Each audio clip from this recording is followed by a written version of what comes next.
Allahumma fassalli ala sayyidina wa habibina wa syafi'ina wa maulana Muhammadin wa ala alihi wa ashabihi wa junudihi wa ansarihi wa man da'a bi da'watihi wa man tamassaka bi sunnatihi wa man mata fi sabilillah ila yaumil qiyamah amma ba'du.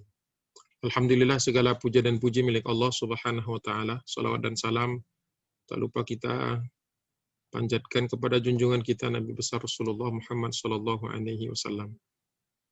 Alhamdulillah kita bertemu, mudah-mudahan pertemuan ini diberkahi oleh Allah Subhanahu wa taala. Terkait tugas yang diberikan kepada saya meliputi peristiwa menjelang hijrahnya Nabi, peristiwa saat hijrahnya Nabi, peristiwa pasca hijrahnya Nabi, pelajaran dari hijrah Nabi sallallahu alaihi wasallam yang diberikan kepada saya.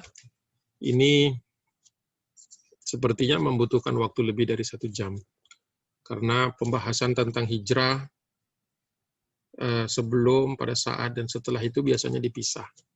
Kalaupun dijadikan satu, mungkin ya hanya menyebutkan mungkin hal-hal yang sudah diketahui selama ini saja mungkin, dan mengulasnya. Mudah-mudahan tidak mengurangi tidak mengurangi khidmat dari acara ini, insyaallah. Kalau ditanya peristiwa menjelang hijrah, itu para ulama berbeda pendapat menjelangnya itu, apakah menjelangnya itu sebelum Bai'ah Aqabah atau setelah Bai'ah Aqabah, apa persis sebelum Rasulullah hijrah ataukah pada saat para sahabat hijrah itu ya. Jadi bisa mundur 3 tahun, 2 tahun atau 1 tahun. Kalau kita mundur dari 3 tahun, itu berarti dimulai, sebenarnya perencanaan hijrah ini sudah dimulai ketika Rasulullah mengalami suatu era yang dikenal sebagai Amul Huzni, yaitu tahun kesedihan. Ya. Yaitu ba'da wafati Abi Thalibin wa Khadijah. Setelah wafatnya Abu Thalib dan Bunda Khadijah, baru terasa sekali tekanan itu, dan kemudian Rasulullah mengirim sahabat untuk melakukan bukan sahabat, Rasulullah berangkat sendiri ke kota Taif untuk melakukan survei di sana untuk melihat bagaimana penerimaan Banu Thaqif, tapi kemudian bocor informasi tersebut sehingga ketika Rasulullah sampai di Taif, Rasulullah mendapati penolakan yang keras. Jadi mungkin saya mulai dari situ dan saya ambil sedikit-sedikit poin-poin penting yang supaya kita bisa mendapatkan gambaran yang utuh kenapa mendesaknya hijrah ini, gitu ya. Jadi nanti kita lihat sampai mana dalam waktu 1 jam, nanti mungkin bisa jadi bahan untuk kelanjutan kajian kalau memang diperlukan. Kalau tidak, ya berarti sampai di situ saja. Baik, bismillahirrahmanirrahim. Maraji yang saya pergunakan ini kitab judulnya Ar-Raudul Unuf, ya. Ar-Raudul Unuf, ini kitabnya ditulis oleh Al-Imam Abil Qasim Abdurrahman Al-Khathami As-Suhaili, wafat tahun 581 Hijriah, wa ma'ahu Siratun Nabawiyah li Ibn Hisham, mensyarah kitab Sirah Nabawiyah Ibnu Hisham, termasuk di antara kitab Sirah Nabawiyah yang paling awal, biografi Nabi sallallahu alaihi wasallam. Thumma inna Khadijah binta Khuwailidin wa Abu Talibin halaka fi ami wahidin. Bahwa Bunda Khadijah dan Abu Talib paman Nabi sallallahu alaihi wasallam meninggal dunia di tahun yang sama. Ya. Ini merupakan suatu peristiwa yang cukup berat dialami sekaligus bersamaan gitu.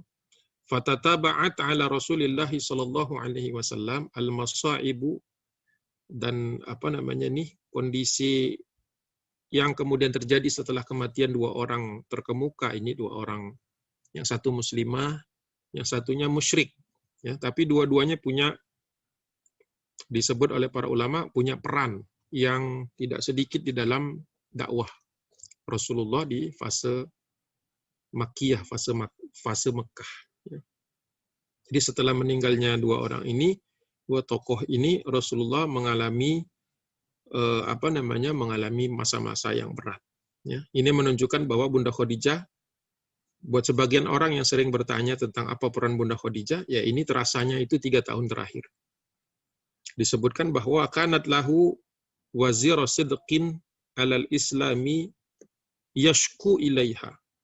Posisi Bunda Khadijah di sisi Nabi SAW itu adalah sebagai wazir, ya, sebagai perdana menteri, ya, menteri, ya. Dari dalam kapasitas bukan sebatas Nabi kehilangan seorang istri, tetapi kehilangan seorang advisor gitu, semacam orang yang memberikan saran-saran yang bermanfaat gitu, yang terpakai di dalam dakwah gitu ya.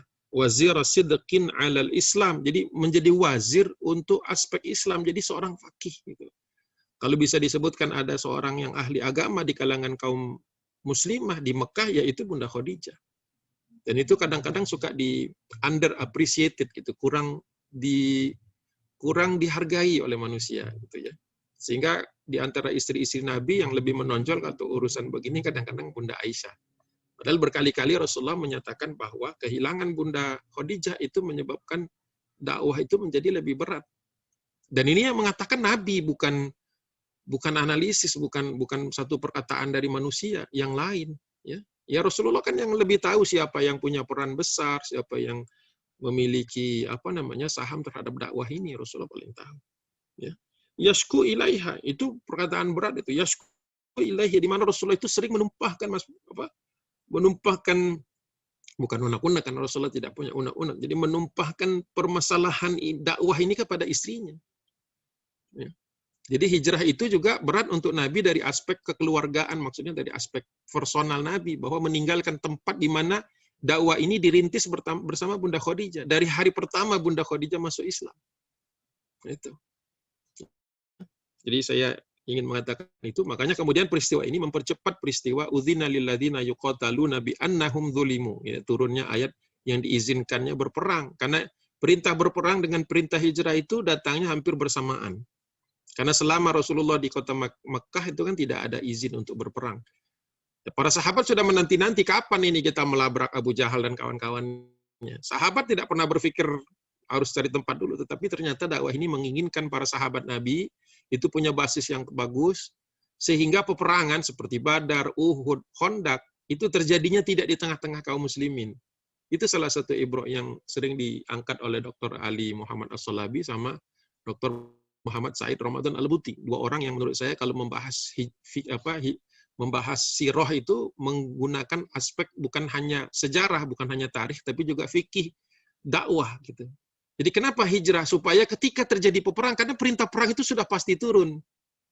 Ya, it's a matter of time, cuman masalah waktu saja. Nah, Rasulullah Subhanahu wa taala tidak menginginkan peperangan itu kemudian menimbulkan ekses, kalau dalam istilah ilmu militer sekarang tuh collateral damage. Ya, tidak mau ada collateral damage di antara kaum muslimah dan anak-anak. Makanya dihijrahkan dulu. Baru nanti bapak-bapaknya kutiba alaikumul qital wa huwa kurhul lakum. Sudah diwajibkan kepada kalian untuk berperang. Itu ayatnya turun setelah semuanya safe. Itu bukan berarti Allah nggak mampu melindungi kaum muslimin di Mekah sekalipun, bukan. Itu. Makanya kedalaman inilah yang membingkai hijrah, sehingga dia memiliki makna yang spesial dalam tarikh Islam ini. Itu kenapa kemudian saya bisa menariknya, sebagaimana para ulama, ini bukan saya gitu. Saya mengikuti ulama, menariknya sampai ke Amul Huzni, yang 3 tahun sebelum hijrah. Itu bukan, ya bisa aja kalau kita mau loncat ke beberapa hari gitu sebelum hijrah Nabi, itu juga peristiwanya luar biasa gitu ya, peran-perannya. Tapi di sini menurut saya kita perlu mengapresiasi peran. Jadi kan seseorang itu seseorang yang punya saham, seseorang yang punya punya peran dalam dakwah itu baru terasa ketika dia nggak ada. Baru terasa ketika dia tidak ada. Wah, kita kehilangan orang. Karena selama ini ternyata dia lakukan itu tanpa pamrih, kita nggak ngeh kalau dia lakukan.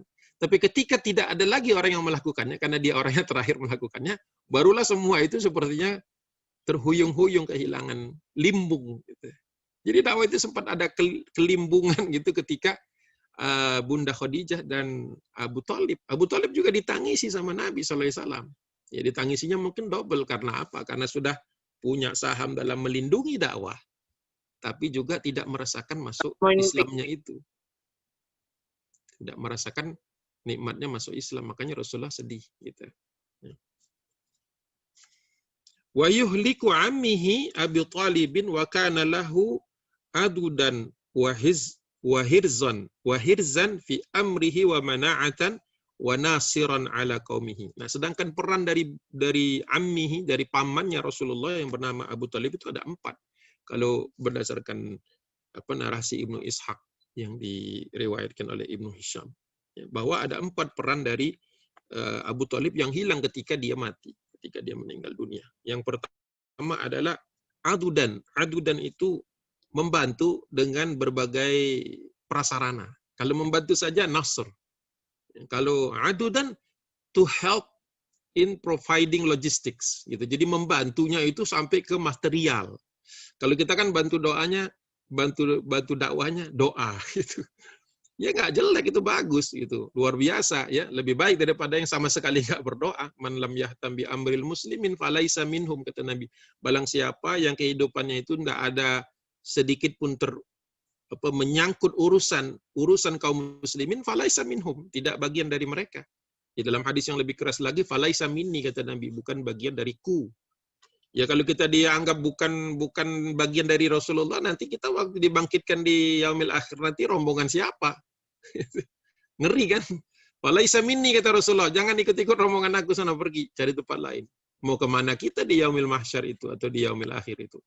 Kalau tidak ikut rombongan Nabi, kan kita berharap dapat bail out berupa syafaat itu kan.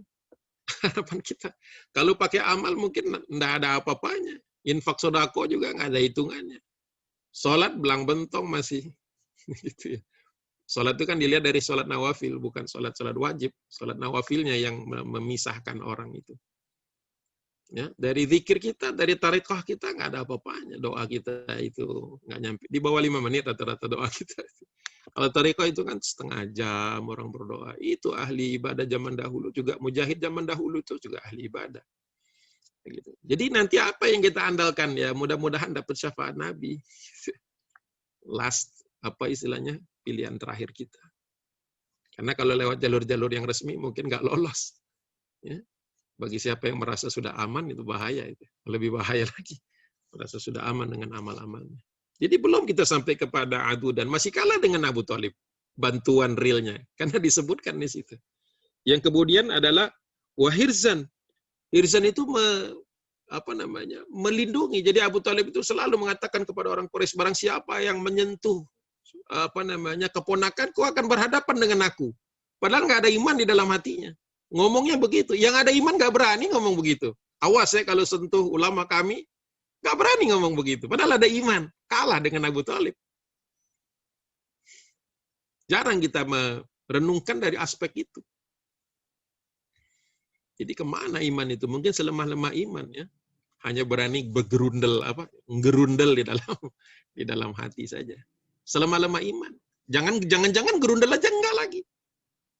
Jadi gimana? Apa hijrah buat dia? Apa manfaatnya hijrahnya untuk umat? Kan kita harus naik, ya, harus naik kelas kan, hijrah untuk diri sendiri gitu kan, menjauhkan dari segala macam larangan Allah dan melaksanakan semua perintah Allah. Tapi tidak hanya berhenti di situ. Mana amal jama'i kita? Apa kita pikir bisa masuk surga dengan baik sendiri? Kan nggak bisa. Harus ngurusin umat.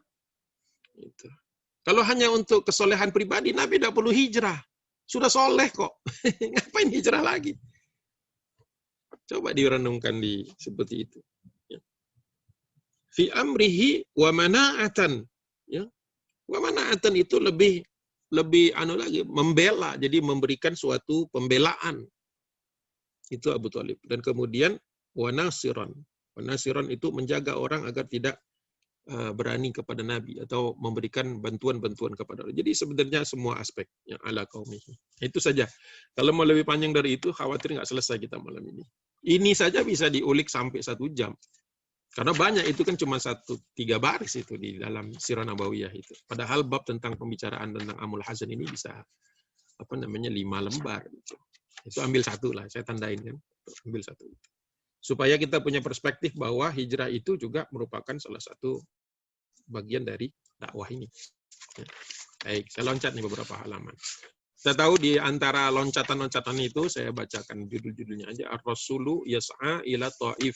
Bahwa Nabi SAW itu juga mengikhtiarkan sebuah perjalanan menuju Taif. Yang berdarah-darah kan, dilempari oleh orang-orang yang memang sudah disiapkan. Dari situ Rasulullah kemudian belajar. Nabi kita dididik Allah juga, Allah Subhanahu wa taala. Kegagalan Taif itu tidak terulang ketika ke hijrahnya Madinah. Ya. Karena Taif itu kan semuanya hampir transparan. Orang tahu Rasulullah ke sana beberapa hari sebelum berangkat. Jadi orang sudah siapin welcoming party tapi yang buruk gitu. Sudah disiapin gitu. Ya enggak? Nah, dari situlah Rasulullah kemudian ketika hijrah Madinah melakukan perencanaan yang jauh lebih meticulous gitu. Jadi lebih rapi gitu. Sampai ke detail-detailnya. Sehingga orang Mekah nggak bisa mengintercept Nabi, nggak bisa menyetop Nabi. Itu pelajaran dari Taif. Jadi jangan pernah berpikir bahwa Taif itu sebuah kegagalan. Itu a lessons learned in a hard way gitu.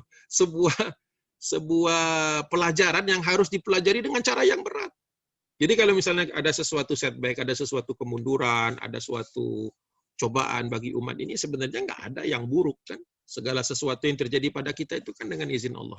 Pasti ada baiknya. Cuman masalahnya kita cukup sabar nggak untuk mengambilnya. Gitu. Kalau kita cukup sabar untuk mengambilnya, maka itu akan menjadi suatu poin positif di masa yang akan datang. Wallahu a'lam. Oke. Bab berikutnya yang saya pilih, ini pilihan sebenarnya, pilihan saya, bukan berarti mengecilkan babak yang lain. Ardu Rasulullah sallallahu alaihi wasallam nafsahu ala qabaili. Bahwa Rasulullah kemudian menawarkan next ya. Jadi setelah setelah lesson, pelajaran dari Taif, kemudian Rasulullah melihat ini harus diluaskan, skopnya harus diperluas. Makanya ardu, penawaran, proposal, ya. Proposal Nabi yang dia bawa sendiri, nafsahu bersama dirinya ala qabaili, kepada kabilah-kabilah Arab. Nah, gitu. Jadi itu judulnya yang di-provide oleh Ibnu Hisham. Kalau hadisnya adalah tsumma qadima Rasulullah SAW Makkah. Kemudian Rasulullah kembali ke Mekah. Dari mana? Dari Taif. Jadi persis setelah peristiwa Taif, Rasulullah langsung mengaplikasikan strategi tahap berikutnya dari dakwah ini. Wa qaumuhu ashadda ma kanu alaihi min khilafihi wa firaqi dinihi illa qalilan mustad'afina mimman amana bih. Gitu. Ketika Rasulullah kembali ke kota Mekah, Rasulullah mendapati bahwa musuhnya makin, jadi mereka senang sekali Rasulullah gagal waktu Rasulullah disambut dengan sambutan yang buruk di Taif. Saya tidak berani menyebutnya kegagalan karena tidak ada kegagalan dalam dakwah. Dakwah itu tidak pernah ada definisi gagal. Cuman ya ditunda saja keberhasilannya. Nggak ada kegagalannya. Dai ditangkap secara zalim, masukin ke penjara, nggak gagal dia. Makin dekat dia dengan jannah dibandingkan yang di luar. Para ulama nulis kitab panjang-panjang di mana? Fisijin, di dalam penjara-penjara. Kitab-kitab yang berbobot itu rata-rata ditulisnya di dalam penjara. Jadi apa yang buruk? Cuman masalahnya kita takut aja. Seperti itu. Jadi kekhawatiran kepada dunia sebenarnya yang membuat kita merasakan kengerian. Rasulullah merasakan, ternyata ini satu bagian, satu rencana besar bahwa Rasulullah akan digagalkan misinya di Taif. Dan Allah memberikan itu sebagai satu bentuk pelajaran yang berharga, amat berharga. Ya. Semakin banyak orang yang menyelisihi Nabi dan kemudian semakin banyak orang yang kemudian membenci agama ini atau memisahkan diri dari agama ini. Jadi orang-orang yang tadinya sudah mulai cenderung kepada Islam, ternyata apa? Ketika terjadi peristiwa Taif itu batal Islam. Ada tuh orang-orang yang hampir masuk Islam melihat Taif keluar. Karena banyak orang kan ketika dakwah ini menjadi peluang bisnis mau, tapi ketika dakwah ini artinya konsekuensinya harus berjuang dengan apa namanya fi anfusihim wa amwalihim wa anfusihim, ya, orang berpikir dua kali. Tapi kalau dengan dakwah jadi tenar gitu, walaupun memang dai harus banyak follower karena dia harus menginfluence orang kepada kebaikan, tetapi kalau nyari ketenaran itu enggak boleh. Nggak boleh sengaja dakwah dipakai untuk tenar, itu nggak boleh. Tapi dengan ketenaran, kealimannya bisa dimanfaatkan orang lain, bagus sekali. Itu a thin, fine line between popularity gitu ya, and making your popularity part of dakwah. Itu bagus. Gitu. Jadi jadilah orang yang dikenal di dunia, ya, tapi lebih dikenal di langit, kira-kira begitu. Ya, para dai itu saya seperti itu. Jadi kalau misalnya penganjur maksiat punya 18 juta orang follower, maka seorang dai yang mengajak kepada surga harus 36 juta followernya. Ya. Iya, karena dia kan mengajak kepada kebaikan. Ya, harus lebih banyak orang yang ngikutin. Jangan sampai dai-dai seperti itu cuman followernya 3, 4, keluarganya doang gitu. Kalah dengan yang menganjurkan masuk neraka, yang dia senang masuk neraka, sudah siap masuk neraka, kepengen bareng artis yang lain, yang followernya banyak banget. Itu kan menyedihkan. Tanpa harus ngomong jorok gitu ya. Itu kan menyedihkan. Kok bisa? Orang diajak kontra hijrah. Orang semuanya hijrah menuju kebaikan, yang ini ngajak keluar dari kebaikan menuju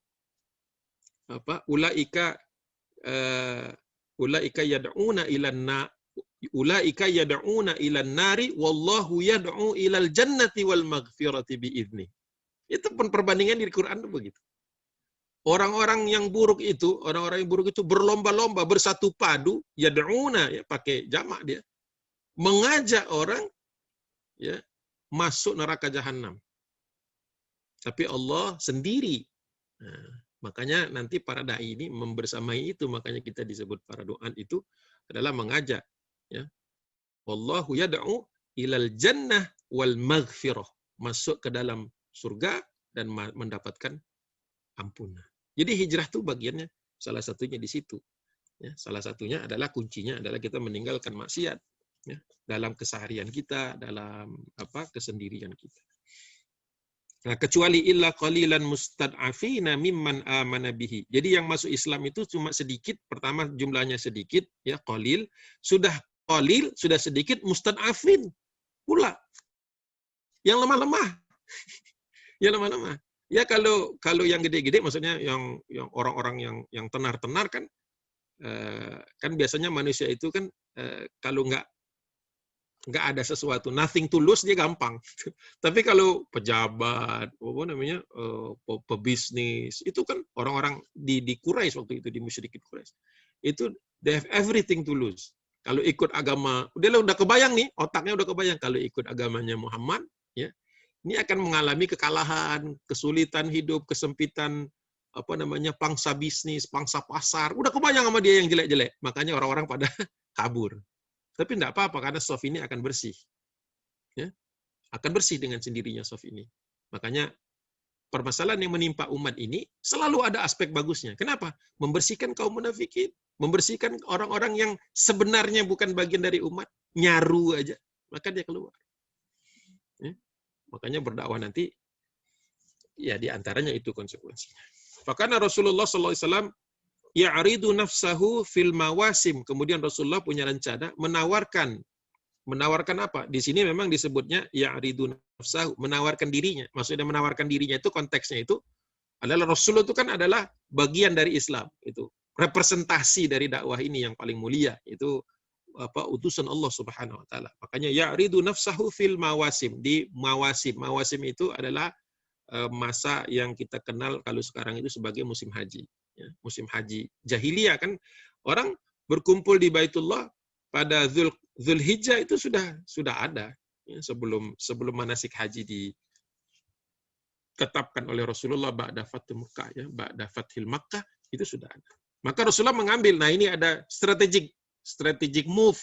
Kalau sebelumnya dakwahnya hanya kepada orang-orang Quraisy dan sekutu-sekutunya, suku-suku yang ada di sekitarnya, ya, menghadapi perlawanan, kemudian Rasulullah memerintahkan orang yang paling mustad'afin di antara kaum muslimin untuk hijrah ke Habasyah. Kemudian Rasulullah setelah ditinggal oleh Bunda Khadijah dan Abu Talib, Rasulullah kemudian melakukan upaya untuk penetrasi ke Taif, tapi belum berhasil.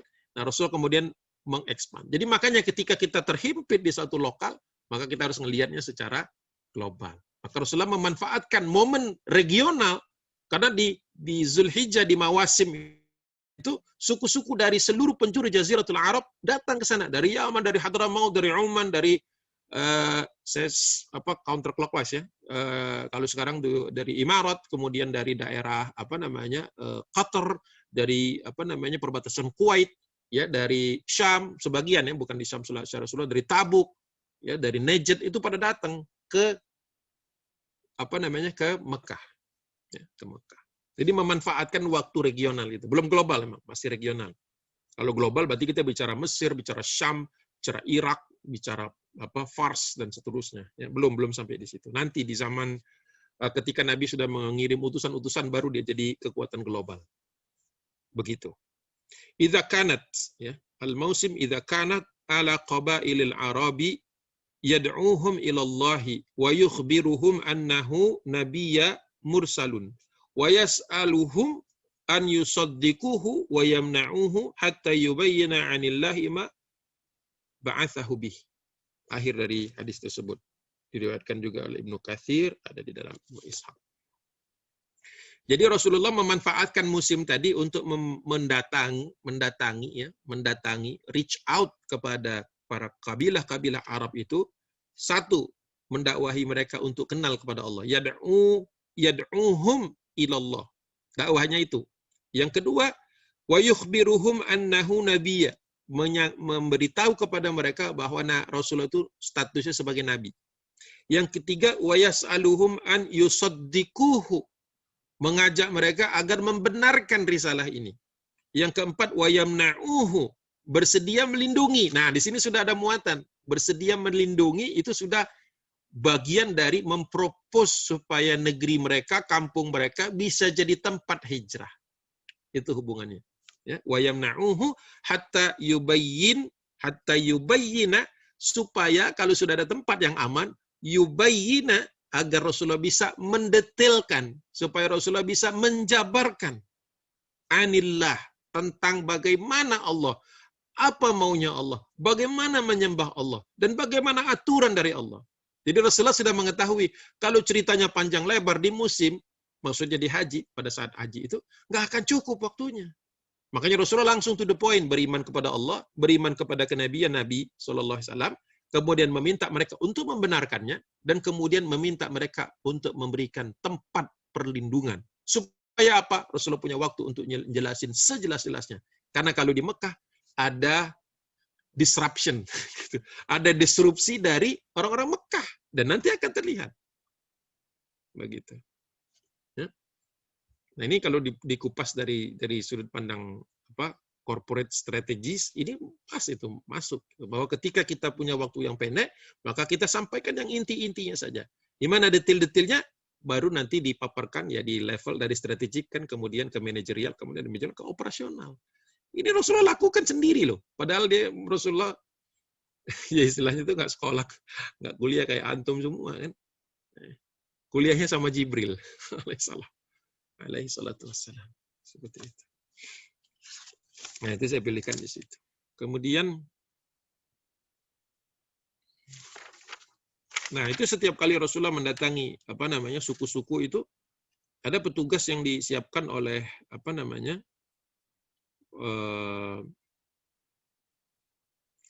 oleh orang-orang ini, orang-orang Mekah ya, disiapkan petugas khusus untuk mengcounter dakwah Nabi. Jadi ketika Rasulullah datang mendakwahi suku-suku itu, ada yang ikut di belakang, memberitahu apa yang dia katakan ini salah. Dia ini cuma ngaco aja, dan seterusnya gitu. Jadi ada upaya untuk mengcounter Nabi. Jadi kalau sekarang itu kalau sekarang itu mirip-mirip akun-akun robot itu. Akun-akun yang nyerang gitu. Ada 10 orang, 20 orang, tapi bahasanya sama semua. Kalau kita klik nggak ada personal information. Jadi ya akun robot gitu. Dulu sudah ada, tapi bentuknya manusia zaman dulu. Jadi ada orang nih, kalau Rasulullah ke suku ini, dia dari belakang. Biarin Rasulullah selesai ngomong, Rasulullah pindah ke suku yang lain, dia langsung ngomong, yang tadi itu jelek ya, nggak benar itu. Dia itu dari suku kami tahu kejelekan dia itu. Jadi jangan didengarkan. Terus saja itu, ada petugasnya. Dari hari ke hari. Hari ke hari. Gitu.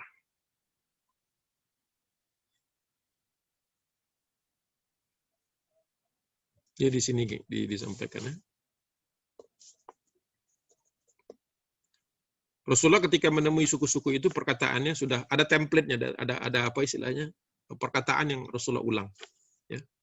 Fayaqulu Nabi sallallahu alaihi wasallam, ya Bani Fulan. Bani Fulannya bisa diisi aja titik-titik, ya. Suku-suku tertentu kita masukin saja di situ. Ya Bani Fulan, ini Rasulullah ilaikum. Sesungguhnya aku ada Rasulullah untuk diutus kepada kalian. Ya'murukum an ta'budullah. Mau diperintahkan untuk agar kalian menyembah Allah saja. Wala tusyriku bihi syai'an, dan tidak boleh melakukan penyekutuan kepada nabi satupun. Wa an takhla'u ma ta'buduna min dunihi min hadhil andadi wa an tu'minu bi. Dan diperintahkan kepada kalian untuk menyembah kepada Allah Subhanahu wa taala dan tidak boleh mengadakan tandingan-tandingan andada, ya, yang dengannya kalian kemudian teralihkan dari menyembah Allah. Wa tusaddiqu bi, benarkanlah apa yang saya benarkanlah apa yang saya bawa ini. Wa tamna'uni, dan lindungilah aku hatta ubayyina, sampai aku bisa menjelaskan anillahi ma ba'atsani bi, dari tentang Allah dan tentang apa aku diutus. Itu template-nya ngomongnya begitu. Jadi tidak panjang lebar, tidak macam-macam gitu. Fokus kepada itu, ya, fokus kepada itu, dan nanti orang yang memfollow Nabi, jadi nempelin Rasulullah selesai, dia ngomong. Apa perkataan dia? Ya Bani Fulan. Bani Fulannya isi lagi ya, titik-titik. Inna hadza innama yad'ukum an tasluhul Lata wal Uzza. Sesungguhnya dia itu ngajak agar kalian itu mendustakan Lata dan Uzza. Lata dan Uzza itu dua sesembahan yang paling powerful lah di dalam dunia di dunia tuhan-tuhannya orang-orang musyrikin Quraisy atau orang Arab secara umum. Jadi ibaratnya nih, awas ya, kalau kalian dengerin Muhammad itu, dia akan membawa kalian untuk kufur kepada Lata dan Uzza. Itu orang langsung takut. Zaman dulu itu kalau dikatakan awas, nanti keluar dari agama Lata dan Uzza, itu langsung takut. Jadi mereka juga punya rumus gitu, gimana caranya jatuhin mental orang-orang Arab. Apalagi yang ngomong orang Quraisy. Orang Quraisy di mata orang Arab yang lain itu lebih tinggi sedikit. Dan seterusnya, panjang sebenarnya, tapi ya nggak apa-apa, cukuplah segitu. Nah, kita lanjut lagi. Dan itu Rasulullah lakukan. Rasulullah tidak merasa letih untuk melaksanakan itu, menyampaikan itu. Dan banyak juga yang merespon, tetapi yang betul-betul menerima ajakan tadi adalah dibuatkan babnya sendiri, ar-rasulu ma'a nafarin minal khazraji indal aqabah. Rasulullah bersama serombongan orang-orang Khazraj. Ya, Khazraj ini bagian dari kaum Ansar nantinya. Ada Khazraj, ada Aus. Dua suku besar yang mukim di Yathrib. Ya, di samping suku-suku yang lain dan di samping suku-suku Yahudi. Falamma aradallahu azza wa jal idhara dinihi wa izaza nabiyihi wa injaza maw'idihi lah kharaja Rasulullah SAW fil mausimil ladzi laqiyahu fihi nafarun minal ansar. Di antara tanda-tanda atau di antara keinginan Allah, ketika Allah sudah menginginkan, artinya Allah sudah melihat keseriusan Rasulullah berdakwah di tengah-tengah badai, di tengah-tengah pemutarbalikan kebenaran, ya, oleh orang-orang Quraisy tadi, adalah ketika Allah ingin memenangkan agama ini, ketika Allah i'zaz Nabi, memberikan kemuliaan kepada Rasulullah SAW. Jadi wa injaza mau'idihi, dan memenuhi janji Allah untuk memenangkan, membantu kalangan orang-orang yang berada di dalam barisan dakwah ini, adalah saat di mana kharaja Rasulullah keluar fil mausim, pada musim di mana orang-orang berkumpul untuk haji, Zulqa'dah, Zulhijjah, akhir Zulqa'dah, awal Zulhijjah, ya, alladzi laqiyahu, dan kebetulan di dalam rombongan tahun itu kan tidak setiap tahun setiap suku datang gitu. Nah, di tahun yang didatangkan Allah itu. Nah, makanya bahasa hadis itu spesifik, ya, menjelaskan tentang bahwa yang mempertemukan Nabi dengan orang-orang Khazraj ini adalah Allah. Supaya kita punya keyakinan yang kuat, ya, terhujam di dalam dada kita bahwa kemenangan itu dari Allah. Pertolongan itu dari Allah. Kita melakukan upaya-upaya sehingga sampai Allah menilai itu pantas. Kita hanya bisa berusaha, kita nggak bisa ngatur-ngatur macam-macam. Kita pikir kita bisa ngatur. Perencanaan boleh, wajib bahkan ya. Tetapi kita harus tahu juga bahwa nanti peran-peran itu, pertemuan manusia-manusia yang baik, pertemuan kelompok manusia ketemu dengan kelompok itu adalah hak dari Allah Subhanahu wa taala. Iradah atau keinginan dari Allah Subhanahu wa taala.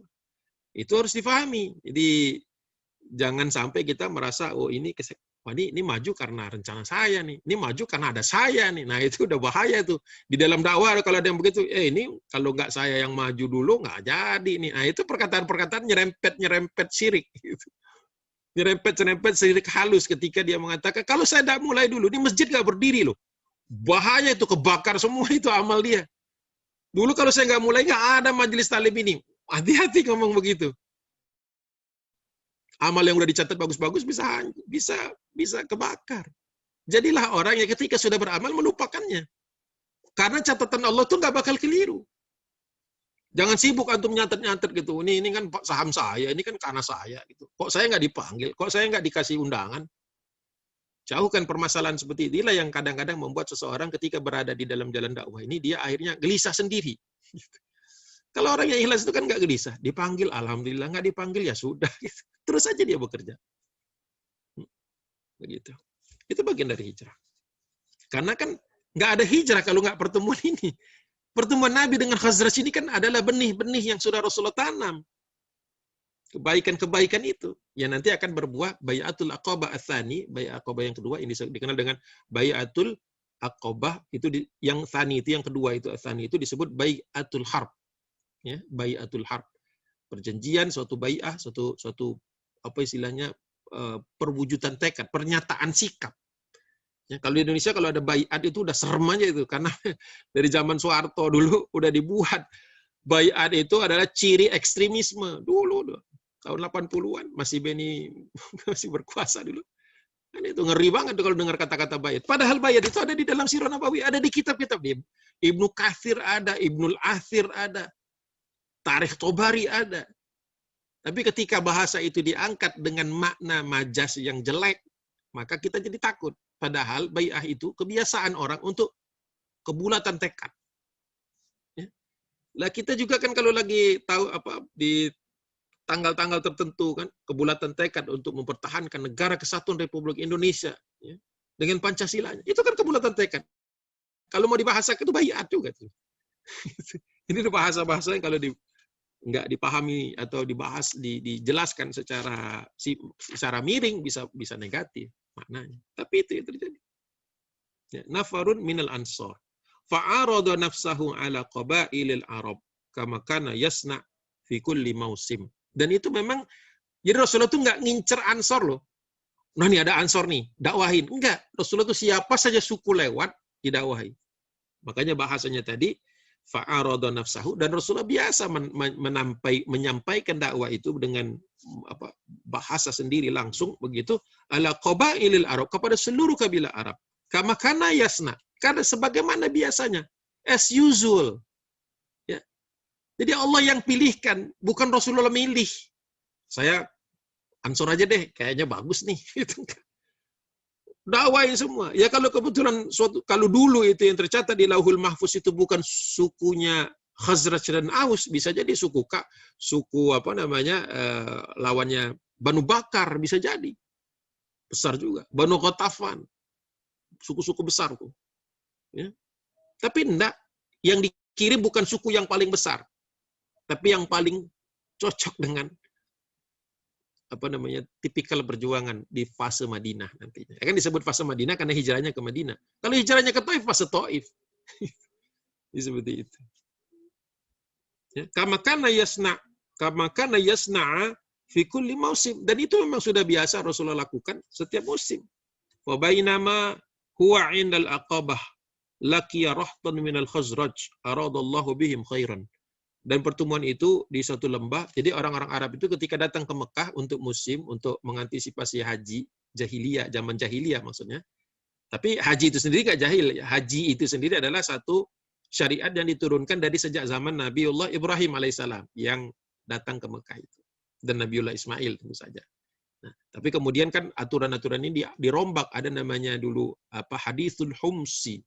Jadi bagaimana orang orang Quraisy mengotak-atik syariat sehingga dia sederhanakan jadi sangat sedikit sekali manasiknya, sudah dia buang itu yang pernah diatur oleh Nabiullah Ibrahim alaihissalam itu, dan hanya yang manasik bagian-bagian yang menguntungkan orang-orang Quraisy saja. Tapi itu pembahasannya di jilid 1 itu. Kali ini di jilid 2 nih babnya ya. Itu.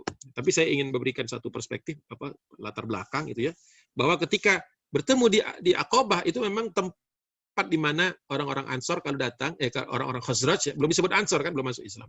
Khazraj saja masih belum bersatu dengan Aus, masih konflik dengan Aus. Ini Khazraj yang datang di lembah Aqabah. Disitulah Allah Subhanahu wa taala ingin agar mereka aradallahu bihim khairan, agar mereka menjadi salah satu sebab-sebab kebaikan dari hijrah Nabi sallallahu alaihi wasallam. Rasulullah SAW qala lahum man antum, kata Nabi, siapakah kalian? Dibukakan seperti itu. Qalu, mereka berkata, nafarun minal Khazraj, kami serombongan orang Khazraj. Qala Rasulullah SAW, amin mawali Yahuda, kata Nabi, apakah kalian itu orang-orang yang biasanya ditekan oleh Yahudi? Ya, mawali itu sebenarnya secara makna apa istilahnya ya? Budak sebenarnya aslinya itu. Tetapi mawali di sini adalah orang-orang yang bergantung. Karena nanti kalau dibahas itu agak panjang tuh ya. Bagaimana orang Khazraj dengan Aus di Yathrib itu sering bertempur ya, sering diadu domba oleh orang Yahudi. Makanya mereka disebut mawali. Jadi mau-maunya aja gitu dibenturkan. Karena orang-orang Yahudi takut kalau Aus dan Khazraj ini bersatu. Maka nanti peran Yahudi ini akan terkikis. Nah, ternyata betul-betul bersatu itu nanti setelah mereka dua suku ini masuk Islam dan dipimpin sama Nabi. Makanya nanti keluar segmen baru, yaitu segmen yang namanya munafikin. Ya, siapa dia? Dipimpin oleh Abdullah bin Ubay bin Salul. Itu nanti terjadinya di Madinah. Sekarang kita fokus di yang itu tuh, yang tadi. Kalau mereka menjawab, "Na'am," ketika Rasulullah tadi bertanya, apakah kalian ini orang-orang yang biasa dalam tanda kutip dikerjain Yahudi? Kalian ini yang Rasulullah tahu dari mana sih?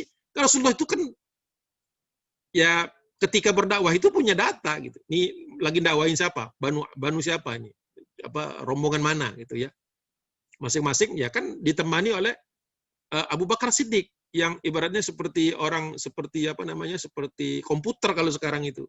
Tinggal masukin kalau ketik namanya terus keluar tuh deskripsinya. Abu Bakar itu terkenal sebagai orang yang mengerti tentang nasab-nasab. Jadi ketika ketemu langsung dia memberitahu kepada Nabi, ya Rasul ini mereka begini. Itu dipakai informasi tadi untuk kemudian dalam marketing itu ada istilahnya personal approach gitu. Jadi orang tuh dideketin, Mas, dari mana? Langsung ngomong dengan bahasa daerahnya. Padahal tujuan akhirnya jual. Akrab-akrab biar jadi gitu. Biar biar closing gitu. Tapi di sini Rasulullah SAW memanfaatkan informasi tadi untuk lebih menyentuh hati mereka. Bukan untuk jual barang, karena tidak ada merchandise yang dijual. Enggak jualan gantungan kunci, enggak ada. Ya. Betul-betul hanya semata-mata ingin mengajak mereka. Mulai dari apa? Mulai dari yang esensial, ya mulai dari yang paling dasar. Jadi Rasulullah bertanya seperti itu, amin mawali Yahuda? Mereka berkata, qalu na'am. Qala afala tajlisuna ukallimukum? Kata Nabi, apakah kalian bersedia untuk duduk, maksudnya supaya agak lama, duduk dan aku berbicara kepada kalian, menjelaskan kepada kalian? Qalu bala, kata mereka. Tentu saja, silakan. Nah, ternyata ada cerita di belakang cerita bahwa orang-orang Yahudi ini disebutkan gimana nyeritainnya, ini panjang soalnya. Waktu kita lagi 15 menit.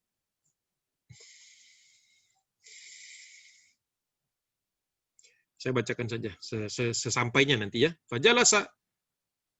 Fajalasu ma'ahu, kemudian mereka menerima tawaran Nabi, mereka duduk bersama Rasulullah SAW. Fada'ahum ilallahi azza wa jalla. Kemudian Rasulullah menjelaskan tentang Allah Subhanahu wa taala. Wa arada alaihimul Islam, mengajak mereka untuk masuk Islam. Wa tala alaihimul Quran, membacakan sebagian dari Al-Qur'an. Wa kana mimma sana'allahu lahum bihi fil Islam. Dan ternyata Allah di situ, dari sekian banyak yang sudah pernah didakwahi Nabi, di sini Allah sinarilah, Allah bukakan hati mereka sehingga mereka mau menerima Islam. Ya. Ada Ibnu Hisham kemudian memberikan satu catatan sisipan di dalam narasi Ibnu Ishaq tadi. Anna Yahuda kanu ma'ahum fi biladihim. Kata Ibnu Hisham, ini terjadi kenapa orang Khazraj ini responnya lebih cepat daripada suku-suku yang lain. Kalau suku yang lain, oke, saya dengar, oke, kami pertimbangkan ntar ya, gitu. Oke, bagaimana ini? Dijelaskan sama Nabi, didengar sama mereka, oke nanti. Tapi kalau Khazraj ini kok cepat gitu. Nah, latar belakangnya ini. Sesungguhnya orang-orang Yahudi tadi kanu ma'ahum fi biladim, sudah lama tinggal bersama mereka di negeri mereka. Ya, wa kanu ahla kitabin wa ilmin, bahwa orang-orang Yahudi ini memang terkenal di Yastrib di Madinah itu sebagai ahli ilmu, ya, ahli kitab. Nah, jadi mereka memposisikan dirinya lebih tinggi derajatnya daripada orang-orang Arab yang waktu itu memang tidak punya kitab. Ya nggak ada nabi, belum ada nabi yang diturunkan kepada bangsa Arab. Ada yang nabi yang dikirim ke negeri Arab, Nabi Ibrahim alaihissalam. Tapi aslinya bukan dari Mekah, Madinah. Mekah atau Yastrib, Madinah belum dikenal waktu itu. Wa kanuhum ahla syirkin wa ashaba authani. Ya, wa ashaba authani. Bahwa sedangkan orang-orang Khazraj ini adalah tergolong orang-orang musyrik waktu itu. Ya, musyrik, ya tentu saja ya. Dan mereka ini adalah orang-orang yang senang menyembah berhala-berhala. Ya, senang idols. Ya. Authan itu, wasa'a itu patung-patung yang disembah. Seperti itu. Wa kanu qad azzahum bibiladihim. Sesungguhnya dengan posisi seperti itu orang Yahudi berada di atasnya. Jadi mengungguli orang-orang Khazraj tadi, ya. Fakanu idza kana bainahum syai'un, kalau sedang ada masalah antara orang Khazraj dengan orang-orang Yahudi, qalu lahum, orang Yahudi itu selalu nakut-nakuti orang Khazraj dengan perkataan sebagai berikut. Inna nabiyyan mab'utsunil an. Sesungguhnya sekarang sudah ada nabi di sana, sudah ada nabi yang diutus, kata mereka. Ya. Qad adzalla zamanuhu, dan waktunya semakin dekat. Jadi maksudnya kenabian itu sudah mulai mendekati maksudnya mendatangi masa yang disebutkan pada waktu itu. Ini dugaan-dugaan orang-orang Nasrani. Ya, orang-orang Yahudi, maaf. Nattabi'uhu wa naqtulukum ma'ahu qatla adin wa iramin, kata mereka. Nanti kalau Nabi itu sudah datang, betul-betul datang dan mendekat, nattabi'uhu, akan kami ikuti. Ya, untuk apa? Fanaqtulukum. Nanti supaya kami bisa memerangi kalian sebagaimana peperangan zaman dahulu, kaum Ad dan kaum Iram, kata mereka. Wah, itu langsung orang Khazraj kalau dengar kayak gitu kayak kalah set gitu. Ya, pertama yang ngomong orang Yahudi, kedua Yahudi memposisikan dirinya sebagai ahlu kitab dan orang yang punya ilmu. Jadi kalau mereka ngomong, kamu buktinya apa? Kitabnya mana? Kamu kan nggak punya kitab. Saya punya kitab, kami punya kitab. Katanya ngomongnya begitu. Sehingga orang-orang ketika diajak kepada pembicaraan nubuah, kejadian yang belum terjadi, tapi ada di dalam kitab menurut klaim orang-orang Yahudi, itu orang-orang Khazraj langsung jatuh mentalnya. Ada nabi, waktunya sudah dekat, kami akan membersamai dia, dan dia akan bersama-sama kami memerangi kalian dengan menghancurkan kalian seperti hancurnya kaum Ad dan Iram, kata mereka. Wah, langsung jatuh itu mental orang Khazraj. Karena apa? Takut gitu. Ya, karena mereka tidak tahu, masih jahil, tidak tahu. Nah, kembali lagi sekarang ke hadis yang disampaikan oleh Ibnu Ishaq tadi. Ya, bahwa falamma kallama Rasulullah, ketika Rasulullah menjelaskan tentang Allah tadi, ulaika nafara wa da'ahum ilallah, dan disimak, didengar dengan oleh orang-orang Khazraj yang mau diajak Nabi SAW, qala ba'duhum li ba'din, sebagian dari mereka ngomong dengan sebagian yang lain, bisik-bisik gitu. Ya kaumu, wahai kaum. Bisik-bisik nih ya, nggak sekenceng saya kenceng karena harus supaya didengar oleh mic-nya. Harusnya ngomong kecil-kecil. Wahai kaum. Gitu, kira-kira begitu. Ta'lamu wallahi, ketahuilah demi Allah. Kenapa sih mereka bersumpah dengan nama Allah walaupun belum beriman? Karena Allah itu sudah di salah satu di antara ilah-ilah. Makanya orang Arab itu ada ngerti Allah, tapi karena jahil mereka menyamakan Allah dengan Lata dan Uzza dan sebagainya. Makanya Abu Jahal ketika didakwa oleh Nabi SAW selalu tanya, kenapa Allah saja yang disembah? Kenapa Lata dan Uzza enggak? Argumentasinya itu aneh gitu. Ya. Terus ketika dia kemudian nggak bisa meyakinkan Nabi, ya nggak bisa lah meyakinkan Nabi bahwa pentingnya menyembah semua Tuhan. Baiklah, kata dia, kalau memang kita harus nyembah Allah saja, saya ikuti. Tapi tolong kasih tahu bentuknya kayak apa. Karena saya mau buatkan patungnya. Jadi memang masih absurd gitu pemikiran Abu Jahal itu. Jadi dia nggak bisa menerima Tuhan yang nggak ada wujudnya. Nggak bisa nerima. Nggak plong dia itu kalau nggak sujud di depan patung. Karena kebiasaannya begitu. Jadi ketika sujud hanya menghadap Ka'bah saja, itu menurut dia itu nggak masuk akal. Nah, kita kembali lagi ke sini. Ya. Kata mereka, ketahuilah demi Allah, innahu lanabiyyalladzi tawa'adakum bihi yahudu fala tasbiqannakum ilaihi. Ini kalimat gong dari kalimat yang menentukan hijrah itu. Ya. Kenapa? Kata mereka begini, wahai kaumku, ketahuilah, sesungguhnya orang ini nih, maksudnya nunjuk kepada Muhammad SAW, orang ini nih, contohnya sama dengan apa yang biasa diceritakan orang-orang Yahudi. Mesti kan nggak? Jadi kan orang-orang Khazraj ini kan semuanya kan pernah kalah war kan oleh orang Yahudi. Kan kalah set istilahnya, kalah omongan, kalah dalil istilahnya kalau sekarang itu ya. Nggak punya buku, orangnya bodoh, nggak bisa baca, dihajar sama orang Yahudi, kelepek-kelepek. Nah kali ini dia dengar, loh kok yang ngomong ini omongannya sama persis dengan apa yang dideskripsikan oleh orang-orang Yahudi. Makanya kata dia, fala tasbiqannakum. Sabaqo itu perlombaan. Ya, fiilnya sabaqo. Kita bisa turunkan kata musabaqoh. Di mana kita sering menemu kata-kata musabaqoh? Musabaqoh tilawatil Quran. Yang paling sering kan? Itu apa? Perlombaan membaca Quran kan? Jadi sabaqoh itu kompetisi. Makanya kata mereka, fala tasbiqannakum. Jangan sampai kalian kalah cepat. Kalah perlombaan. Ilaihi. Istilahnya, mengimani orang ini, jangan sampai keduluan Yahudi. Nah, disitulah kenapa dari awal tadi dikatakan orang Khazraj ini responnya lebih tinggi daripada Arab-Arab yang lain. Itulah ketika kita bekerja, ketika kita berdakwah, nggak ambil pusing dengan omongan-omongan. Oh, dakwah aja. Karena nanti dari 1000 kali kita mengajak, ada satu aja yang nerima. Kalau satunya sekelas Ansor, cukup untuk dunia akhirat. Jadi hitung-hitungan dai itu beda dengan hitung-hitungan pebisnis. Kalau pebisnis kan dari 1000 tuh harus dapat 100 tuh. Kalau enggak rugi gitu kan. Seperti itu, ikhwati fillah rahimakumullah. Nah, menurut hitung-hitungan saya waktunya habis sebentar lagi. Ya, katanya mau 15 menit tanya jawab kan ya. Ini sudah 15 menit menuju jam 21. Jadi ya saya sudah warning nih masih ada dua kiwir-kiwir nih, ada kiwir-kiwir yang udah selesai, ini kiwir-kiwir yang belum selesai. Itu jadi ya memang saya prediksi karena temanya ini cukup panjang, mungkin harus ya nggak akan bisa cepat-cepat gitu. Kalau cepat-cepat nanti khawatirnya ya seperti baca buku ngebut gitu. Ya ini mohon maaf kalau saya nggak bisa selesaikan gitu dalam alokasi waktu yang sudah disediakan oleh teman-teman di sini dan para pengurus. Mohon maaf tadi saya belum sempat menyapa Ketua DKM, kemudian bagian dakwah, dan kemudian jamaah semuanya, karena saya khawatir waktunya kurang tadi. Gitu. Jadi ya sampai di sini mudah-mudahan kita bisa memahami kenapa orang-orang Khazraj itu begitu semangat untuk segera mengimani. Ya. Jadi di satu sisi mereka memang dibuka hatinya, di sisi yang lain mereka punya prakondisi yang tidak dimiliki oleh orang-orang Arab yang lain.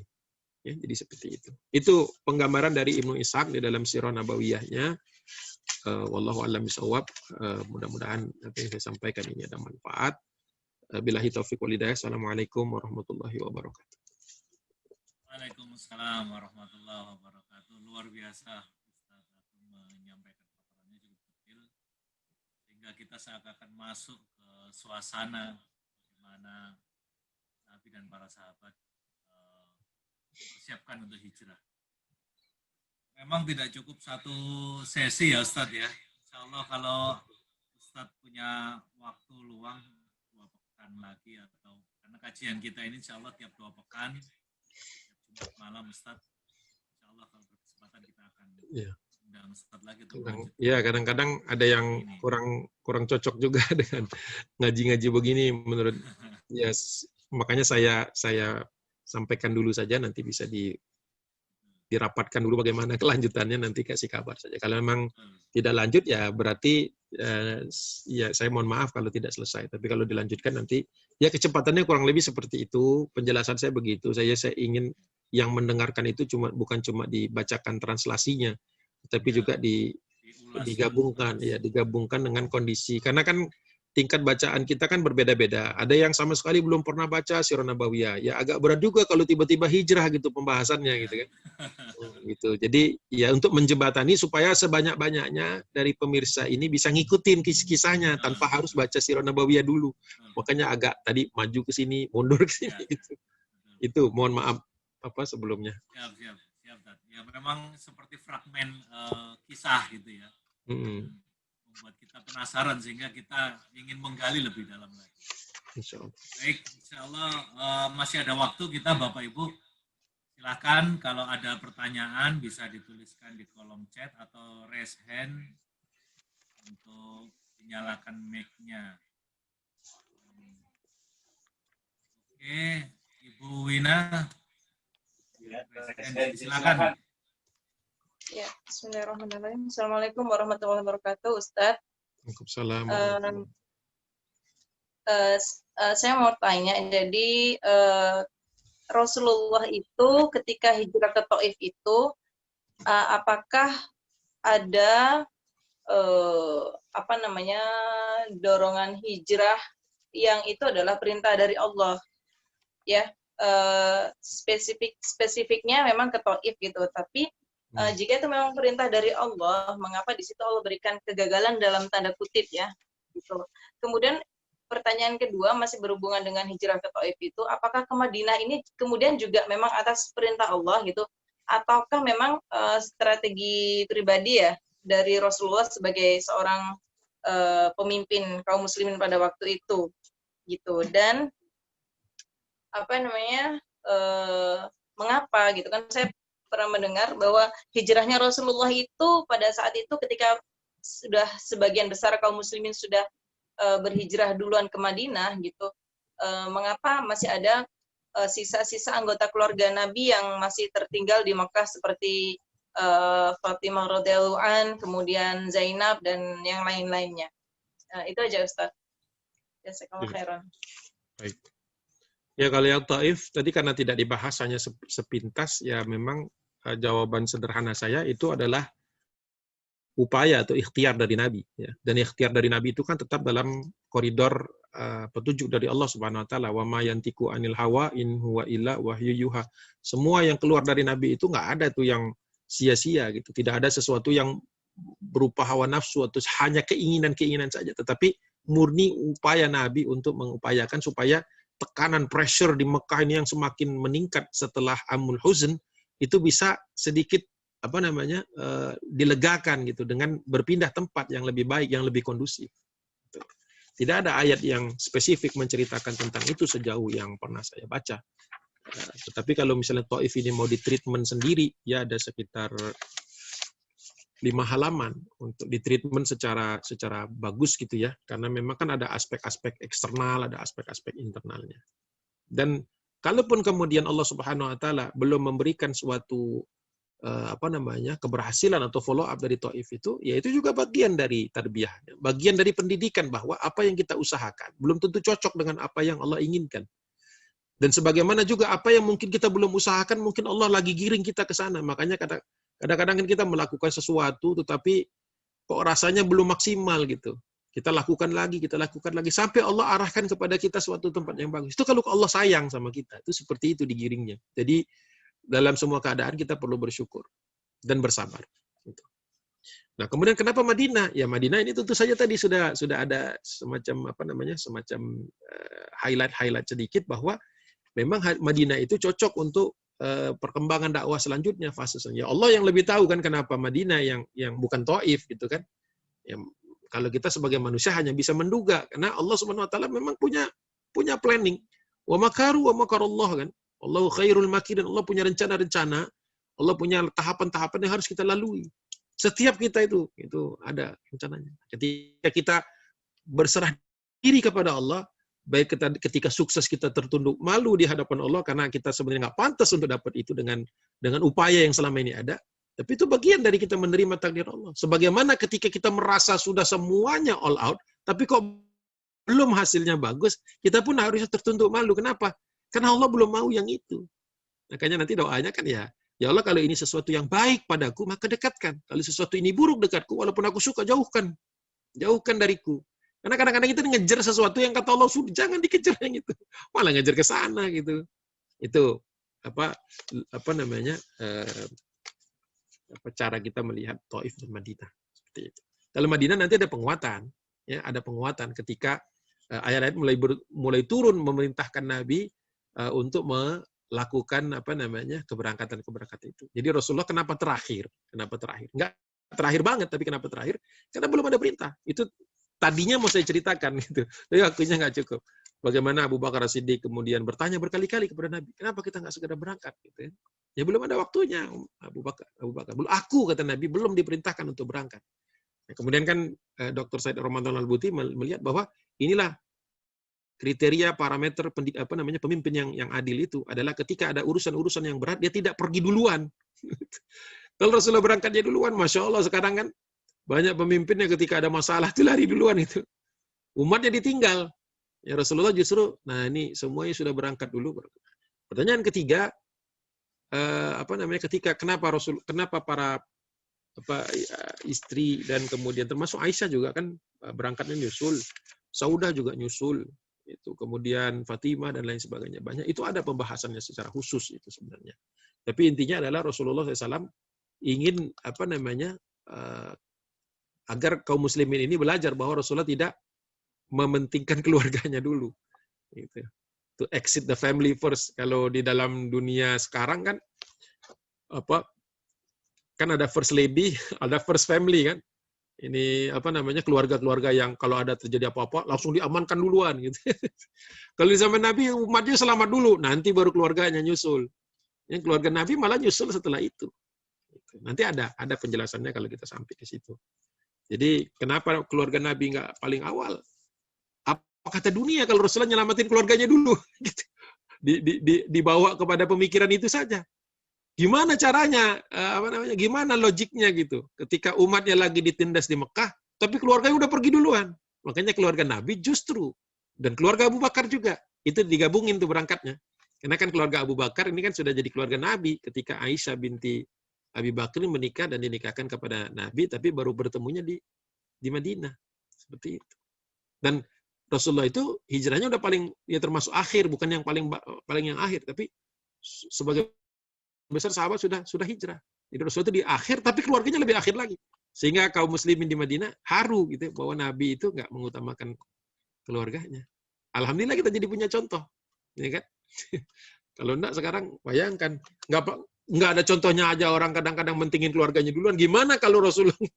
Jadi makin runyam lagi kita jelasinnya kepada umat gitu. Orang nggak ada contohnya aja mereka bikin-bikin gitu. Gimana ada contohnya gitu, makin dibenarkan, makin ada pembenaran kan, bahaya itu. Jadi nanti orang berlomba-lomba menyelamatkan keluarganya dulu. Beda konteks ya dengan ku anfusakum wa ahlikum naro ya, itu lain lagi itu.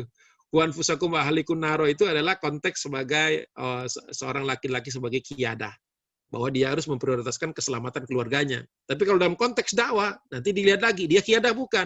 Kalau dia qiyadah ya jangan ngungsi duluan. Siapa yang mengobarkan perjuangan? Gitu.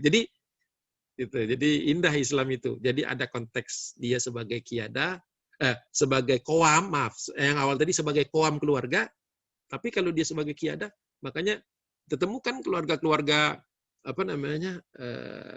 pemimpin-pemimpin Muslim itu di Indonesia juga banyak kan, seperti pemimpin-pemimpin awal lah, yang perdana menteri seperti Buya Muhammad Nasir itu kan keluarganya baru akhir-akhir kan baru punya rumah gitu, baru jasnya yang itu aja ya.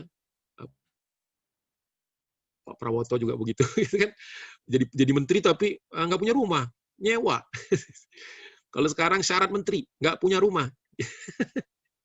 Ya repot gitu kan. Kalau sekarang kan menteri-menteri mungkin Maunya ada fasilitas, kalau nggak mau jadi menteri. Coba kalau menjadi menteri tidak digaji, kita lihat yang datang berapa orang.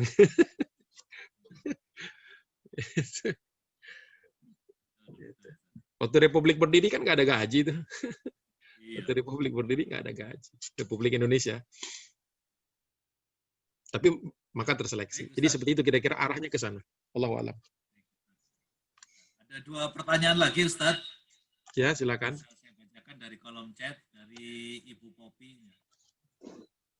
Gambaran kesedihan Rasul di tahun kesedihan atau Amul Hazan itu seperti apa, Ustaz?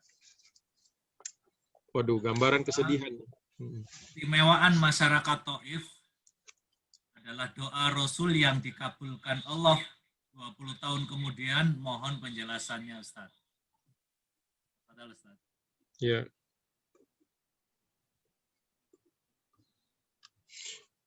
Ya, kalau kesedihan Nabi SAW, kalau di Sirah Nabawiyah Ibnu Hisham ini tidak sampai detil ya. Tidak sampai terlalu detil ceritakannya itu.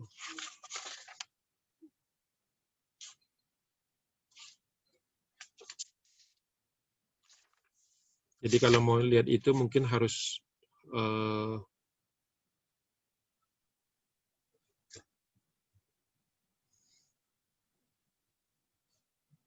coba saya cari dulu. Dzalika turab laman wati qamat ilai. Enggak ada di sini kalau keterangan di bawah-bawah sini. Tapi ini ada kisah sedih juga, tapi tidak berkaitan dengan Bunda Khadijah langsung. Dari Hisham bin Urwah, ini apa perawinya ini?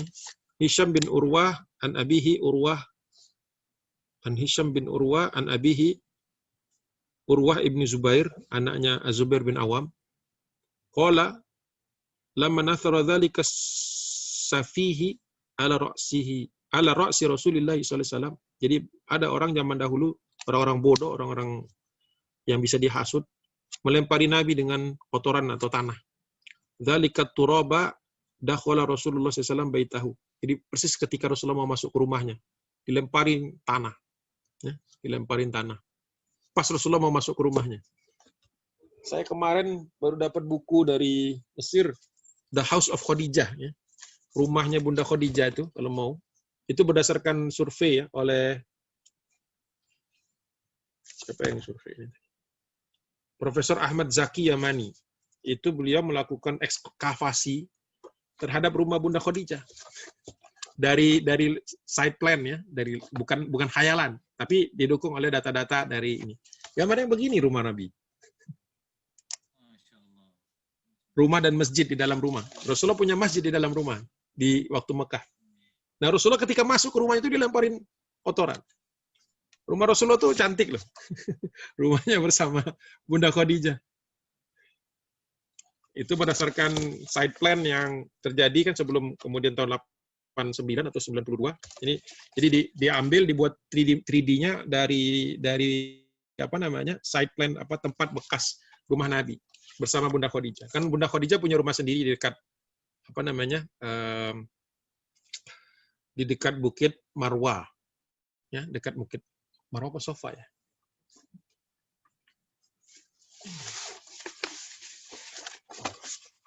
Rumah Bunda Khadijah 9. Oh, 14. Iya, di Marwah berarti. Ya, di dekat Marwah ini. Nah, setelah menikah dengan Nabi SAW, Rasulullah bikin rumah lagi untuk mereka. Jadi tidak tinggal di rumah Khuwailid. Tidak tinggal di rumah bapak mertuanya. Nah, rumah itu sebesar yang tadi digambarkan. Dan memang ada bagian yang open gitu, yang void gitu. Jadi orang kadang-kadang ngelemparin sampai masuk gitu. Ketiban banyak kotoran. Itu zaman setelah Bunda Khadijah meninggal dunia. Sebelum Khadijah meninggal dunia, orang nggak berani ngelempar-lempar di rumah Khadijah. Bunda Khadijah ini dari Bani Asad. Ya. Khadijah binti Khuwailid binti Asadin. Oh, jangan main-main dengan keluarga Asad. Dikejar sampai kampung. Itu kesedihan. Sampai seperti itu. Orang-orang sampai nggak peduli lagi. Ya. Dzalika turaba dakhala Rasulullah SAW baitahu wa turabu ala ra'sihi, di atas kepalanya. Ya, faqamat ilaihi ihda banatihi, salah seorang di antara anak putrinya, kemudian mendatangi Nabi, faja'alat tagsilu anhu turab, dibersihkan, disiramin air supaya bersih kotoran ya di atas kepala Nabi, wahiyya tabki, sambil nangis. Nangisnya itu nangis kalau ibu ada tuh nggak berani orang begini. Kebayang ya sedihnya. Ya. Kalau Bunda Khadijah masih ada, nggak akan berani orang begini kepada Nabi SAW. Jadi kebayang Rasulullah tuh sedihnya. Sampai Rasulullah berkata, wa Rasulullah SAW yaqulu laha, berkata kepada, ini di dalam hadis yang lain disebutkan namanya Fatimah. Ya, Fatimah masih kecil waktu itu. Makanya belum setegar Zainab, kemudian belum setegar Ruqayyah, belum setegar Ummu Kulthum radhiyallahu anhunna. Itu si kecil. Jadi dia taunya sedih bapaknya dilemparin kotoran. Rasulullah bersabda, atau Rasulullah menenangkan Fatimah Zahra radhiyallahu anha. La tabkiya, ya, la tabkiya ya bunayya, fa innallaha mani'u abaki. Sesungguhnya Allah Subhanahu wa taala melindungi bapakmu. Jadi kalau cuma sekedar dilempar kotoran itu nggak perlu nangis. Luar biasa Rasulullah menghibur Fatimah waktu itu Az-Zahra. Itu mungkin kalau yang lebih-lebih lagi saya harus lihat cari-cari, karena buku ini kan terdiri dari bagian atasnya itu di bawah garis itu adalah Sirah Nabawiyah, di bagian bawah itu suka ditambah keterangan oleh Imam As-Suhaili, itu menarik-menarik, tapi sekilas saya melihat itu tidak ketemu. Tadi itu saya baru tahu kisah itu tertulis di sini karena ditanyain, jadi lihat-lihat ke bawah-bawah lagi karena banyak yang di catatan-catatan kakinya itu. Gitu. Ya, kesedihannya mendalam. Kemudian doa Nabi kepada orang-orang Makkah, Madinah, ini kan waktu doanya pas membangun Masjid Nabawi, itu gotong royong antara ukhuwah di antara kaum Ansor dan kemudian kaum Muhajirin juga. Jadi antara orang-orang Aus dan Khazraj sekaligus juga dengan Muhajirin. Nah, itu didoakan sama Nabi kan. Ya Allah, berkahilah kaum Ansor dan berkahilah kaum Ansor dan berkahilah kaum Muhajirin gitu. Dan itu terbukti kemudian ampuh gitu ya. Doa tersebut kemudian Allah jadi jaga kota Madinah ini selama kehidupan Nabi di sana. Dan jaga selama masuk yang untuk masyarakat Taif ya Ustaz? Oh yang itu Taif. Oh kirain Madinah, maaf. Saya salah catat. Ya, itu kan Rasulullah pulang dari Taif kan waktu itu didatangi oleh Jibril. Jibril menawarkan kekuasaan yang Allah berikan untuk menghancurkan negeri tersebut. Ya. Coba saya cari kalimatnya itu. Kalau nggak ketemu ya berdasarkan pengingatan saya saja. Jadi ditawarkan oleh Jibril alaihissalam untuk memporak-porandakan kota Taif ini. Demikian Allah tidak suka dengan perbuatan kaum Taif yang sedemikian menghina Nabi dan melempari Rasulullah sampai berdarah-darah sampai ke kaki. Tapi Rasulullah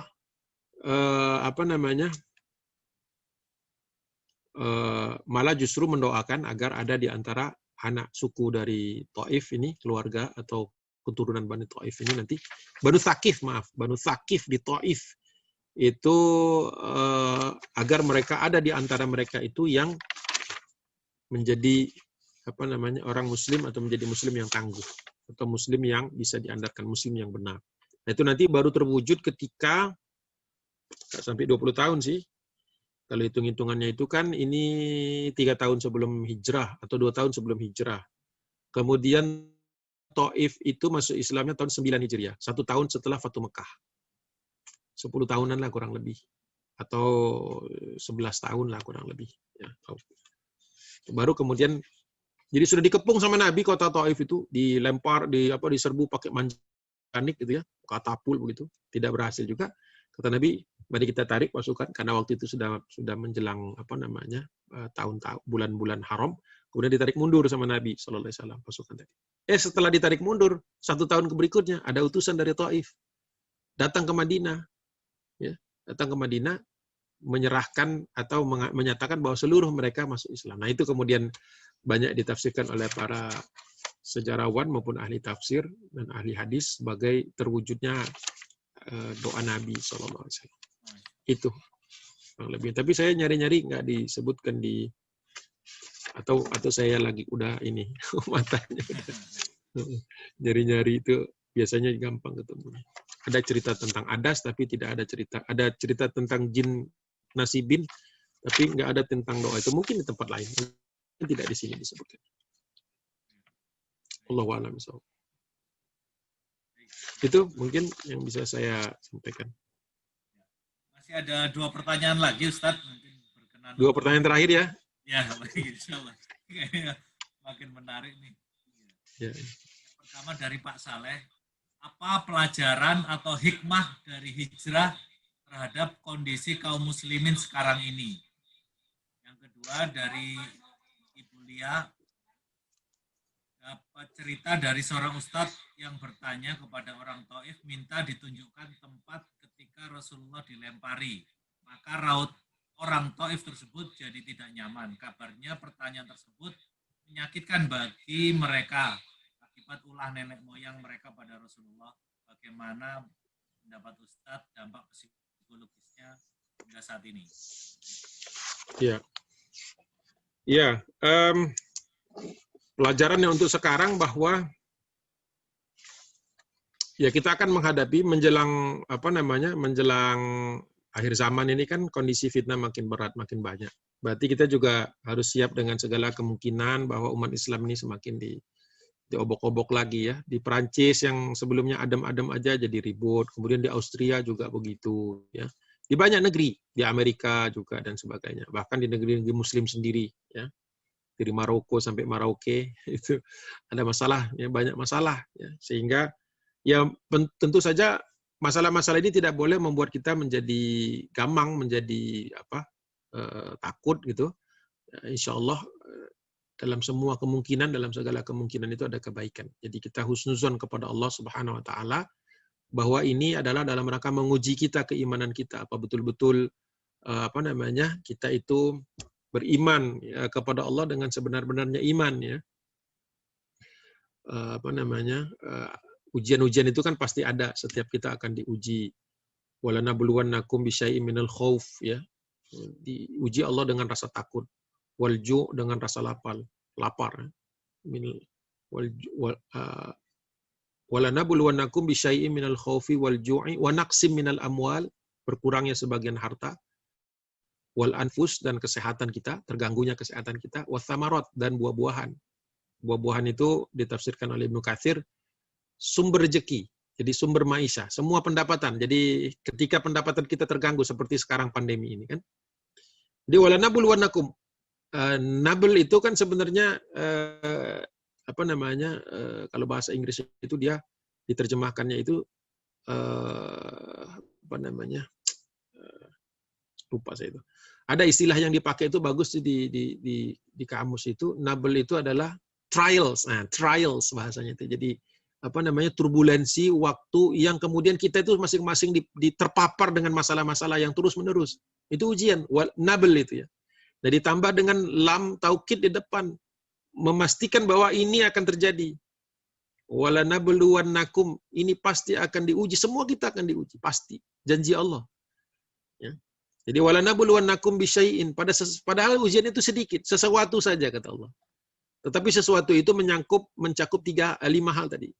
Ya, walanabluwannakum bisyai'in minal khaufi, rasa takut. Sekarang kan takut ini, takut keluar lah gitu. Tapi tetap dengan protokol kesehatan. Khaufi wal ju'i, rasa lapar. Ini orang kalau sudah lapar kan kadang-kadang tidak rasional kan. Kayak orang rebutan nasi bungkus, rebutan nasi kotak, nggak kebagian, terus membiarkan anak-anak nyelak-nyelak antrian, itu al-ju' itu asalnya dari rasa lapar.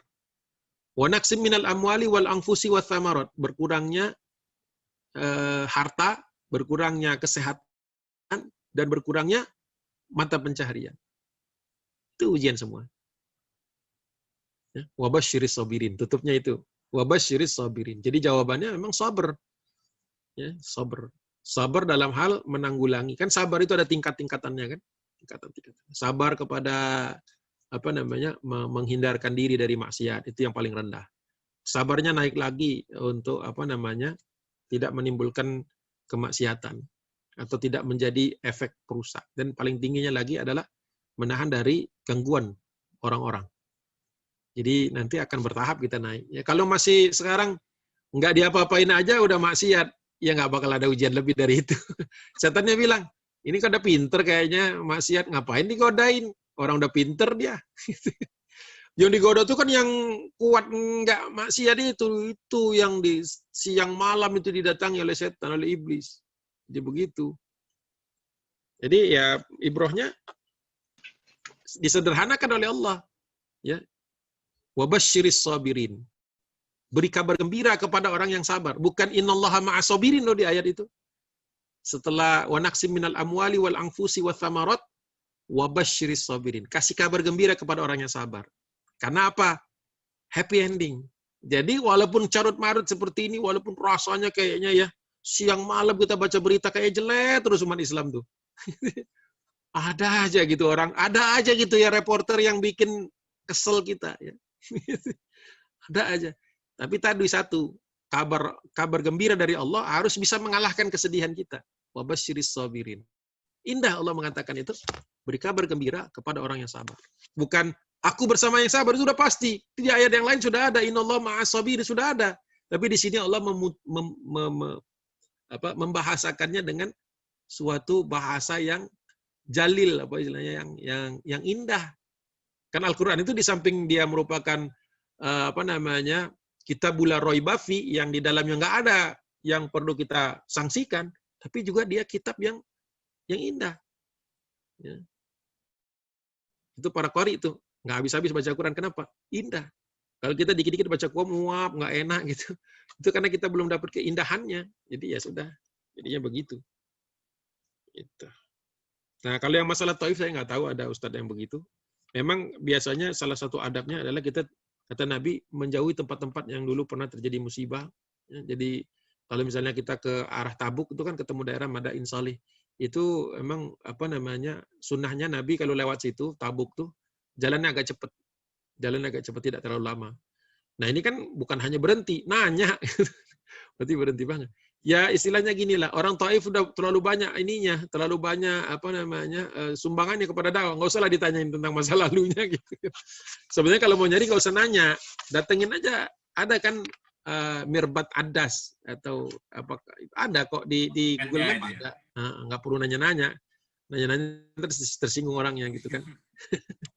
Gitu. Jadi ya mungkin saya nggak tahu itu kisahnya benar apa enggak, atau bagaimana kisahnya, kejadiannya ya, bukan benar apa enggaknya, gimana kejadiannya.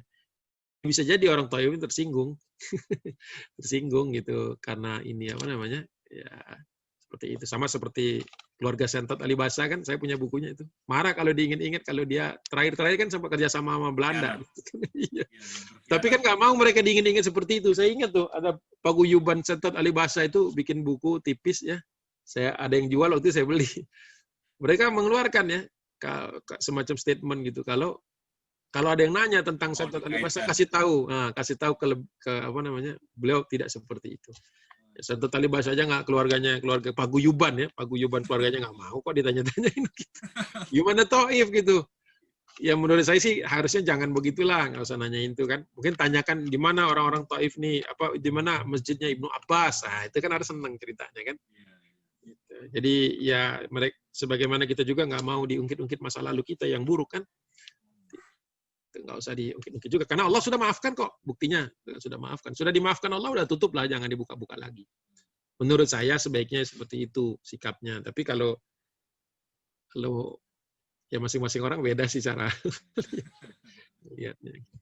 Mungkin ditanyakan ke mutawifnya aja, pembimbing. Ya iseng aja. Saya nggak yakin dia nggak tahu, itu cuma iseng-iseng aja kayaknya. Nggak usah nggak tahu tempatnya. Iya Ustaz, Masya Allah. Allahu a'lam. Sudah lewat dari jadwal, tapi insya Allah luar biasa Ustaz. Kita semakin penasaran dan semakin ingin mendalami. Mungkin kita akan nanti agendakan Ustadz, insya Allah ya, kita undang Ustadz lagi untuk bisa jadi kita akan bahas lebih detail, serial begitu dari awal kelahiran sampai masa kenabian dan seterusnya. Jadi lebih paham kita. Ya. Oke, mungkin baik Ustadz bisa tutup dengan doa, doakan kami semua biar bisa meneladani sirah Nabi, istiqomah mengikuti jalan Nabi dan para sahabat. Biar kita semua mendapatkan pelajaran hari ini. Baik. Ya, bismillahirrahmanirrahim. Bismillahirrahmanirrahim. Alhamdulillah. Hamdan na'imin, hamdan syakirin, hamdan tayyiban mubarakan katsiran, hamdan yuwafi ni'amahu wa yukafi mazidah. Ya Rabbana lakal hamdu kama yanbaghi li jalalikal karim wa 'azimi sultanik. Wassalatu wassalamu ala asrafil anbiya'i wal mursalin wa ala alihi wa ashabihi ajma'in. Allahumma ighfir lil muslimina wal muslimat wal mu'minina wal mu'minat al ahya'i minhum wal amwat. Innaka sami'un qaribun mujibud da'wati qadi wa yal hajat. Allahumma ighfir lana wa liwalidina warhamhuma kama rabbawna shighara. Rabbana la tuzigh qulubana ba'da idh hadaytana wa hab lana min ladunka rahmah innaka antal wahhab. Rabbana zalamna anfusana wa illam taghfir lana wa tarhamna lanakunanna minal khasirin. Allahumma a'inna ala dzikrika wa syukrika wa husni ibadatik. Allahumma inna na'udzubika min jahdil bala wa darkis syaqqa wa su'il qada wa syamatatil a'da. Allahumma inna na'udzubika minal barasi wal jununi wal juzami wa min sayyi'il asqam. Allahumma inna na'udzubika min fitnati 'adzabil qabri wa min fitnati 'adzabi jahannam wa min fitnatil mahya wal mamat wa min syarri fitnatil masiihid dajjal. Ya Aziz ya Ghaffar ya Qahhar ya Jabbar ya Hayyu ya Qayyum ya Rabbal alamin. Wa sallallahu ala sayyidina Muhammadin nabiyil ummi wa ala alihi wa sahbihi wa sallim Abi Bakrin wa Umar wa Utsman wa Ali wa Hasan bin Ali bin Abi Thalib wa man tabi'ahum bi ihsanin ila yaumiddin. Birahmatika ya arhamar rahimin. Da'wahum fiha subhanakallahumma wa tahiyyatuhum fiha salam. Wa akhiru da'wahum alhamdulillahi rabbil alamin. Mohon maaf atas kekeliruan atau mungkin hal-hal yang kurang berkenan selama kajian tadi.